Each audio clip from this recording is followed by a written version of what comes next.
All right weep, तो स्वागत है आपका टोक्यो रेवेंजर्स के एपिसोड नंबर 12 में। तो यार बिना टाइम वेस्ट करे एपिसोड को स्टार्ट करते हैं। एपिसोड के स्टार्ट में हमें दिखाते हैं ताकेमिची और नाओटो यहाँ पर हिनाता से मिलने जा रहे होते हैं और ताकेमिची को पुरानी न्यूज़ याद आ रही होती है और ताकेमिची यहाँ पर मन ही मन सोचता है कि उस टाइम पर मैं बस टीवी देख सका था, लेकिन अब मैं हिनाता को देखने जा रहा हूँ। तो यहाँ पर नाओटो ताकेमिची से कहता है जाँच पड़ताल पर यह पता चला है कि मेरी बहन कभी मरी ही नहीं थी और टोमन की अंदर की लड़ाई कभी हुई ही नहीं थी। तो ताकेमिची कहता है इसका मतलब हम कामयाब रहे। और यहाँ पर नाओटो कहता है कि आप समझ रहे हो, आप एक कचरा और कुछ नहीं। तो यहाँ पर ताकेमिची कहता है क्या तुम लड़ना चाहते हो मुझसे? और इनके बीच में मस्ती मजाक चल रही होती है और ये लोग हिनाता से मिलने आ जाते हैं। ताकेमिची और नाओटो जब यहाँ पर मिलने आते हैं तो नाओटो कहता है कि हिनाता अब अडल्ट हो गई है और वो ग्रेड स्कूल में पढ़ाती है। तो ताकेमिची यहाँ पर अपने ख्याली पुलाव में खो जाता है कि हिनाता आकर उसे हक करती है और ताकेमिची उसे कहता है कि नाओटो देख रहा है, हमें ये बाद में करना चाहिए। और हम देखते हैं कि भाई वो ताकेमिची के अलग ही ख्याल होते हैं और यहाँ पर ये दोनों हिनाता के फ्लोर पर आ जाते हैं। जब ताकेमिची और नाओटो हिनाता के फ्लोर पर आ जाते हैं तो ताकेमिची नाओटो से कहता है कि मैं उसे देखने नहीं जाने वाला। तो नाओटो पूछता है अब ये बात कहाँ से आ गई? तो ताकेमिची कहता है कि मैं उसके लिए एक अनजान हूँ और तुम उसके छोटे भाई हो। मैंने उसे हमेशा से बचाया और मैं उसे हमेशा खुश देखना चाहता हूँ, तो बेहतर ये होगा कि तुम उसे देख लो, मैं उसे नहीं देखने जाऊँगा। और ताकेमिची यहाँ से जाते हुए कहता है मैं चाहता हूँ कि हिनाता हमेशा खुश रहे। ताकेमिची जब यहाँ पर सीढ़ियों के पास आता है तो वो यहाँ पर यही सोचता है भला कौन एक 12 साल के बंदे को याद करेगा जो कि 12 साल पहले उसके साथ डेट पर गया हो। और ताकेमिची यहाँ पर आकर गुस्से में खड़ा हो जाता है और वो यहाँ पर यही सोचता है कि इतनी मेहनत के बाद भी कुछ नहीं बदला, मैं हिनाता को देख नहीं सकता। और वो यहाँ से जाता हुआ कहता है कि वो जिंदा है, मेरे लिए इतना ही काफ़ी है। और जब ताकेमिची यहाँ पर गेट पर आता है तो वो यहाँ पर हिनाता से टकरा जाता है। जब ताकेमिची यहाँ पर हिनाता से टकरा जाता है तो वो हिनाता को देखकर रो पड़ता है और भाई वो यहाँ पर हिनाता के साथ अपने पुराने मोमेंट्स याद करता है जहाँ पर वो पास्ट में उसके साथ रहा था। और ताकेमिची के आंसू यहाँ पर रुकते ही नहीं और हिनाता ताकेमिची से कहती है कि तुम हमेशा अचानक से आ जाते हो। जब ताकेमिची यहाँ रोता है तो हिनाता पूछती है क्या कुछ हुआ है? तो ताकेमिची कहता है क्या तुम सच में मेरे सामने हो? और यहाँ पर ताकेमिची रोता ही रहता है। ताकेमिची, नाओटो और हिनाता तीनों एक ही रूम में होते हैं और यहाँ पर नाओटो भाई बोरिंग ही हो रहा होता है देखकर, क्योंकि ये दोनों इतनी देर से एक दूसरे को घूर ही रहे होते हैं, कुछ बात नहीं करते। और नाओटो को यहाँ पर गुस्सा आता है और यहाँ पर नाओटो कहता है कि तुम दोनों के पास बात करने के लिए बहुत कुछ है लेकिन तुम दोनों कर नहीं रहे। और ताकेमिची यहाँ पर मौसम की बात करता है तो हिनाता यहाँ पर कहती है कि 12 साल हो गए ना, हमारे पास इसके पास कुछ बात करने को है नहीं, हमें समझ नहीं आ रहा शुरू कहाँ से करें। और नाओटो यहाँ से जा रहा होता है, बोलता है कि मैं तुम दोनों के साथ एक ही रूम में नहीं रह सकता। तो ताकेमिची उसके पैर पकड़ के उसके सामने कहता है कि तुम्हें रुकना पड़ेगा, तुम मुझे ऐसे अकेले छोड़कर नहीं जा सकते।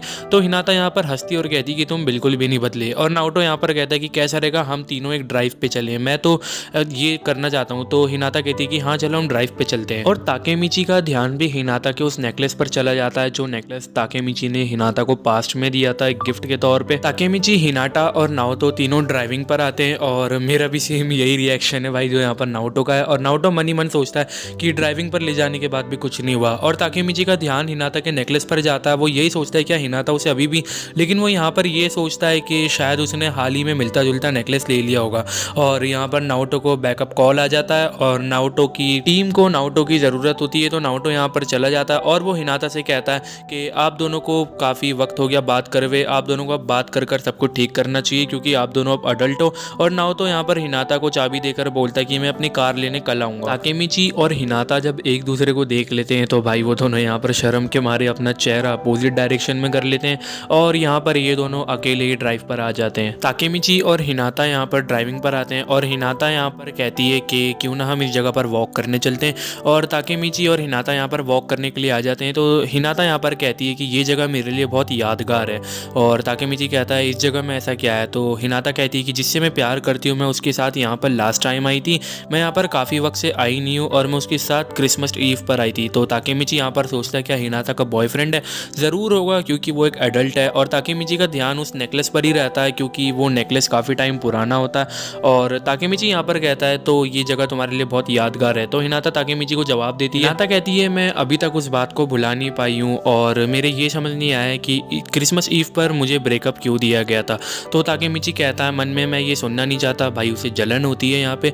और ताकेमिची यहाँ पर कहता है क्या तुम्हें सच में किसी ने छोड़ दिया था? तो हिनाता कहती है कि वो क्रिसमस ईव था जब उसने मेरे साथ ब्रेकअप किया था और उसने मुझे छोड़कर चला गया था। वो ताकेमिची से पूछती है मुझे छोड़ा क्यों गया था, आखिर वो क्यों मुझे छोड़ के चला गया था। और वो ताकेमिची से कहती है कि प्लीज़ मुझे बताओ ताकेमिची। तो यहाँ पर ताकेमिची सोचता है कि जिससे तुम प्यार करती है। वो ताकेमिची समझ जाता है कि हिनाता सिर्फ उसी से प्यार करती है और भाई हिनाता भी बहुत लॉयल बंदी होती है। यहाँ पर वो 12 साल के बाद भी सिंगल होती है ताकेमिची के लिए। और ताकेमिची यहाँ पर नर्वस होकर कहता है कि मुझे बाथरूम जाना है, तुम तब तक कार में जाकर बैठो। और ताकेमिची यहाँ पर वॉशरूम में आ जाता है। ताकेमिची यहाँ पर वॉशरूम में आके खुद को मोटिवेट करता है और वो कहता है कि क्या सच में मैंने हिना को छोड़ा था, क्या सच में ही हिना के साथ मेरा ब्रेकअप हुआ था, क्या हिना को अभी भी मेरे लिए फीलिंग्स हैं। और वो यहाँ पर खुद का मुंह धोकर कहता है इन सब के बारे में सोचने का कुछ मतलब नहीं है, अब मैं हिना को डेट के लिए पूछूंगा और सब कुछ बदलूंगा। और वो यहाँ पर जाते हुए यही कहता है कि भले ये मेरे लिए अच्छा नहीं होगा लेकिन मैं सब कुछ बदलने जा रहा हूँ और मैं अब हिना को डेट के लिए पूछूंगा।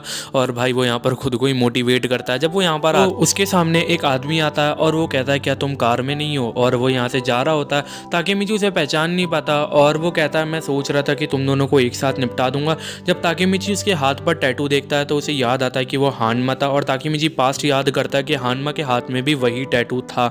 और जब ताकेमिची यहाँ पर याद करता है कि उसने अभी कार कहा तो वो समझ जाता है कि उसे बुरी फीलिंग्स आती हैं और वो यहाँ पर कार की तरफ भागता है जिस कार में हिनाता उसका इंतजार कर रही थी। हिनाता यहाँ पे ताकेमिची का इंतजार कर रही होते कार में और भाई यहाँ पर पीछे से कार आकर उसे क्रैश कर देती है और ताकेमिची यहाँ पर लेट हो जाता है। और जब ताकेमिची यहाँ पर हिनाता के पास भागता है तो वो देखता है यहाँ पर अक्कुन ताकेमिची से कहता है कि तुम गाड़ी में क्यों नहीं हो। और वो यहाँ पर ये सोचता है, मैं सोचता हूँ ये सब ऐसे ख़त्म क्यों हुआ। और ताकेमिची याद करता है कि ये बिल्कुल भी नहीं बदला, ये पहले ही जैसा है जो कि अक्कुन ने पहले भी कहा था।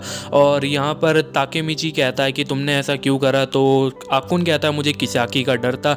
और वो कहता है कि टोमन के अंदर सभी को किसाकी का कहा मानना पड़ता है। और भाई यहाँ पर अक्कुन भी बिल्कुल नहीं बदला, सब पहले ही जैसा होता है। और ताकेमिची कहता है कि चीज़ें बदल जानी चाहिए थी, सब पहले जैसा क्यों है। तो अक्कुन यहाँ पर ताकेमिची से कहता है कि हमें सबको बचा लो, हमारे रोने वाले हीरो। और यहाँ पर अक्कुन की कार क्रैश कर जाती है और ताकेमिची यहाँ पर दूर आकर गिर जाता है। जब ताकेमिची हिनाता के पास आता है तो वो देखता है कि वो अभी भी जिंदा है और वो हिनाता को कहता है कि मैं तुम्हें बचा लूंगा, वहीं रहना, मैं तुम्हें निकाल लूंगा। और जब ताकेमिची हिनाता को निकालने के लिए कहता है, उसे निकलने के लिए कहता है, तो हिनाता कहती है कि मैं अपना पैर महसूस नहीं कर सकती और तुम यहाँ से चले जाओ वरना तुम भी मारे जाओगे। तो ताकेमिची कार के अंदर आकर हिनाता को हक करता है और कहता है पास्ट में, फ्यूचर में, हमेशा और हमेशा से ही मैंने सिर्फ तुम्हें ही प्यार करा है। और हिनाता यहाँ पर ताकेमिची के लिए बहुत खुश होती है। और भाई हिनाता जब देखती है कि कार ब्लास्ट होने वाली है तो वो ताकेमिची को यहाँ से फेंक देती है और ताकेमिची यहाँ पर बच जाता है, लेकिन हिनाता की कार यहाँ पर ब्लास्ट हो जाती है। ताकेमिची जोर से रोता है और कार की तरफ देखकर कहता है कि मैं तुम्हें हमेशा बचाऊंगा, चाहे कुछ भी हो जाए, चाहे मैं कितनी भी बार फेल हो जाऊं, मैं उस पास्ट तक पहुँच कर ही रहूँगा जहाँ पर तुम सेफ रहोगी। और ताकेमिची यहाँ से जाते हुए यही कहता है कि अब मैं टोमन का हेड बनने वाला हूँ। और यहाँ पर हमारा एपिसोड खत्म हो जाता है। फ्रेंड्स, एंडिंग तो बहुत ही इमोशनल थी और यार हिनाता बार बार मर जाती है और उसे किसाकी मरवाता है, समझ नहीं आता क्यों। खैर इसके आगे की स्टोरी हमें बाद में पता चलेगी। अगर आपको एपिसोड पसंद आया तो वीडियो को लाइक करना, चैनल को सब्सक्राइब करके बेल आइकन ज़रूर दबा देना और नेक्स्ट एपिसोड में जल्दी लेकर आऊँगा। मुझे पता है इसके बाद तुम सबको इंतज़ार होगा। तो तब तक के लिए मिलते हैं नेक्स्ट एपिसोड में, तब तक के लिए बाय।